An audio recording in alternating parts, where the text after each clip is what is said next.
സ്വാദ് റെസിപ്പിയിലേക്ക് എല്ലാവർക്കും സ്വാഗതം. ഇന്ന് നമ്മൾ ഉണ്ടാക്കാൻ പോകുന്നത് ബ്രിഞ്ചാൾ ഗ്രേവിയാണ്.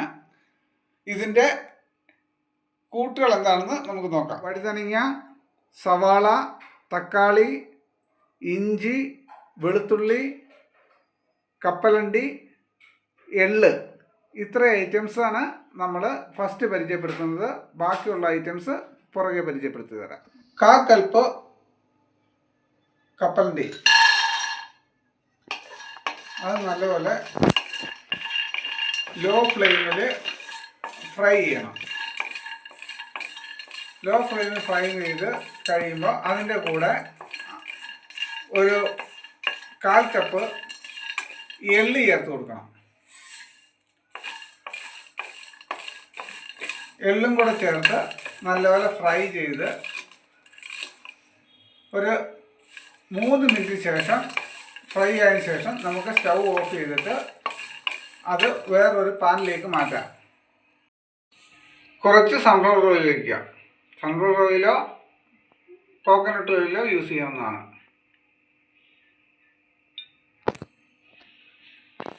അതിനുശേഷം ഇതേപോലെ 4ആയിട്ട് കീറിയെടുക്കണം. തക്കാളി ചെറുതായിട്ട് കട്ട് ചെയ്തെടുക്കാം.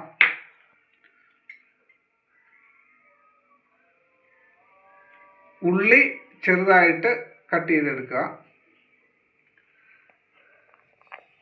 വെളുത്തുള്ളി ചെറുതായിട്ട് കട്ട് ചെയ്തെടുക്കുക. ഇഞ്ചി ചെറുതായിട്ട് കട്ട് ചെയ്തെടുക്കുക. പിന്നെ നമ്മൾ കുറച്ച് കറിവേപ്പില എടുത്തിട്ടുണ്ട്. ഇനി ചെയ്യുന്ന വിധം പറഞ്ഞുതരാം. ചൂടായ എണ്ണയിലേക്ക് കുറച്ച് കടുക് ഇടുക.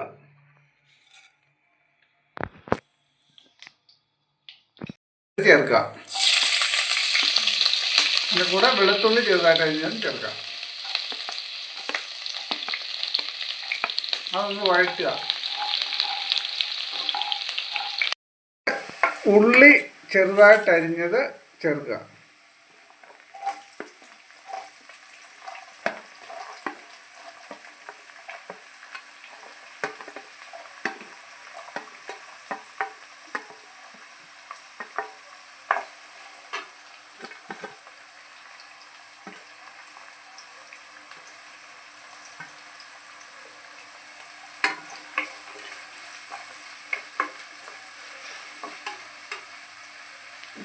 കുറച്ച് ഉപ്പ് ചേർക്കുക.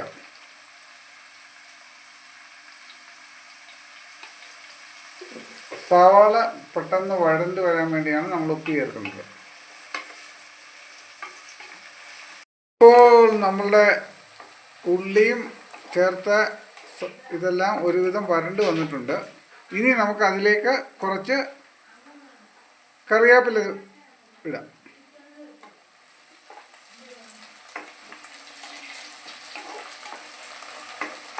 അതിനുശേഷം വഴുതനങ്ങ 4ആയിട്ട് കട്ട് ചെയ്ത് വെച്ചത് ചേർത്ത് കൊടുക്കാം.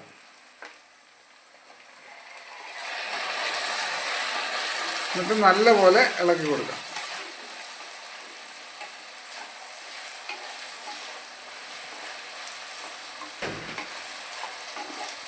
വഴുതനങ്ങ നല്ലപോലെ ഒന്ന് വാടി വരണം.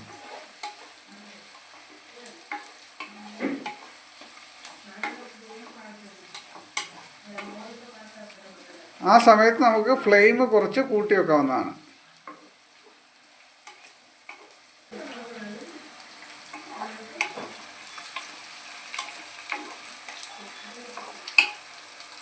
അതിൻ്റെ കൂടെ കുറച്ച് തക്കാളി ചെറുതായിട്ട് അരിഞ്ഞ ഒരു 2 തക്കാളി നമുക്ക് ചേർത്ത് കൊടുക്കാം. ചെറിയ തക്കാളി 2 എണ്ണം അരിഞ്ഞത് ചേർത്ത് കൊടുക്കാം.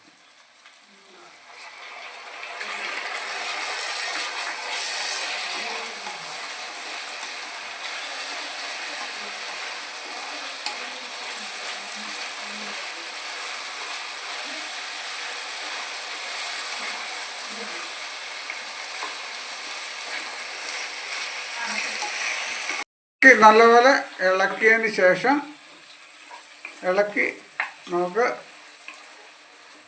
മീഡിയം ഫ്ലെയിമിൽ വെച്ചിട്ട് കുറച്ച് നേരം അടച്ചു വെച്ചത് വേവിക്കാവുന്നതാണ്. അടച്ചു വെക്കാം. അങ്ങോട്ട് നമുക്ക് നമ്മൾ വറുത്ത് വെച്ച കപ്പലണ്ടിയും എള്ളും കൂടി ഒരു മിക്സിയുടെ ജാറിലിട്ട് കുറച്ച് വെള്ളം കൂടെ ഒഴിച്ച് അരച്ചെടുക്കാം. ഒരു പേസ്റ്റായിട്ട് എടുക്കേണ്ടതാണ്. വഴുതനങ്ങയും ഉള്ളി മറ്റ് ചേരുവകളെല്ലാം ഏകദേശം വഴണ്ട് വന്നിട്ടുണ്ട്, വെന്തും വന്നിട്ടുണ്ട്. ഇനി നമുക്ക് ഇതിനകത്തേക്ക് ഇതിൻ്റെ പൊടി ഐറ്റംസ് ചേർത്ത് കൊടുക്കാവുന്നതാണ്. അത് എന്തെല്ലാം ചേർത്ത് കൊടുക്കാമെന്ന് പരിചയപ്പെടുത്തി തരാം. മഞ്ഞൾപ്പൊടി, 1 ടീസ്പൂൺ മല്ലിപ്പൊടി, 1 ടീസ്പൂൺ കാശ്മീരി ചില്ലിപ്പൊടി, കുറച്ച് ചെറുജീരകം പൊടിച്ചത്. ഇത്രയും സാധനമാണ് നമ്മളിതിൽ ചേർക്കുന്നത്.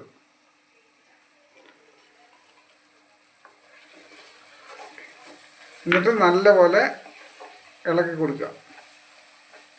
നല്ലപോലെ ഇളക്കി യോജിപ്പിച്ച് ആ മല്ലിപ്പൊടി, മുളക് പൊടി ഇതിൻ്റെ എല്ലാം ഒരു പച്ചമണം മാറുന്ന വരെ ഒന്ന് ചെറുതായിട്ട് ഫ്രൈ ചെയ്ത് കൊടുക്കുക.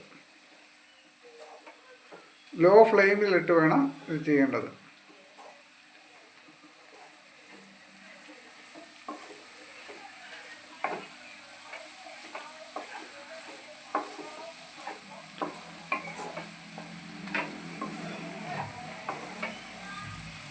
അതിനുശേഷം നമ്മൾ അരച്ച് വെച്ചിട്ടുള്ള നിലക്കടലയും എള്ളും അരച്ച് വെച്ച പേസ്റ്റ് നമുക്ക് ചേർത്ത് കൊടുക്കാവുന്നതാണ്.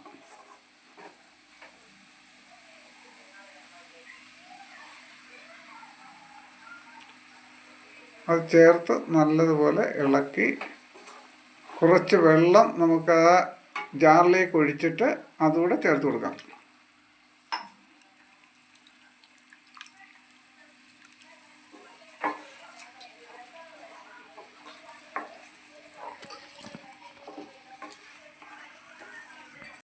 നമ്മൾ പൊടികളെല്ലാം ചേർത്ത് കുറച്ച് നേരം അടച്ച് വെച്ച് നമ്മൾ വേവിച്ചിട്ടുണ്ട്. ഇപ്പോൾ ഏകദേശം കറി കുറുകി വന്നിട്ടുണ്ട്. കുറുകി വരുന്നത് നമുക്ക് ആവശ്യത്തിനുള്ള വെള്ളം നമുക്ക് ചേർത്ത് കൊടുക്കാവുന്നതാണ്.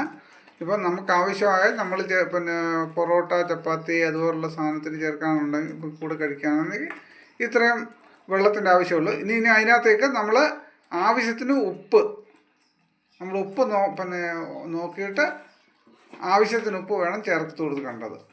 നമ്മൾ കുറച്ച് ഉപ്പൂടെ ചേർക്കുന്നുണ്ട്.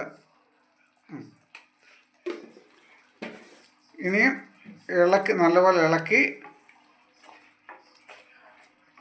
അതിന് ശേഷം നമ്മൾ ലാസ്റ്റായിട്ട് നമ്മൾ ചേർത്ത് കൊടുക്കുന്നത് മല്ലിയില ചെറുതായിട്ട് അരിഞ്ഞാണ്.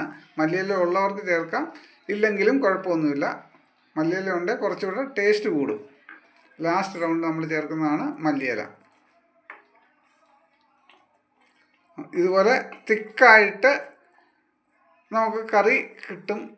അതല്ല ലൂസായിട്ട് നമ്മൾ വേണമെന്നുണ്ടെങ്കിൽ കുറച്ച് വെള്ളം ചേർത്ത് കൊടുത്തു കഴിഞ്ഞാലും കുഴപ്പമൊന്നുമില്ല. ഇത് ചപ്പാത്തി, പൊറോട്ട, റൈസ് എന്തിൻ്റെ വേണമെങ്കിലും കൂടെ നമുക്ക് കഴിക്കാവുന്നതാണ്. ഒരു നല്ല റെസിപ്പിയാണ്. ഇഷ്ടപ്പെട്ടവർ ലൈക്ക് ചെയ്യുക, സബ്സ്ക്രൈബ് ചെയ്യുക, ഫോളോ ചെയ്യുക. Thank you.